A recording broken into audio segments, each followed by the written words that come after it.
Kawikaan, chapter 1, verse 7. Pagkatakot sa Diyos. Ang pagkatakot sa Panginoon na may paggalang ay simula ng karunungan. Ngunit ang hangal walang halaga ang karunungan at ayaw niyang maturuan upang maituwid ang kanyang pag-uugali. Tunay ngang matalim ang salita ng Panginoon na kapag may takot tayo sa Panginoon, nandun ang paggalang natin sa Kanya at ito ay magpapasimula ng karunungan.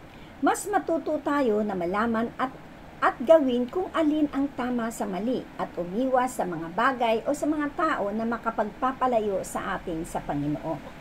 Ngunit malinaw na sinabi dito na ang hangal turuan mo man ng turuan ay walang halaga ang karunungan at ayaw niyang tumanggap ng payo o pangaral upang maituwid ang kanyang ugali. Mas magkakaroon tayo ng kaunawaan para mamuhay na may takot sa Panginoon. Amen. Pinagpalang araw po sa inyong lahat.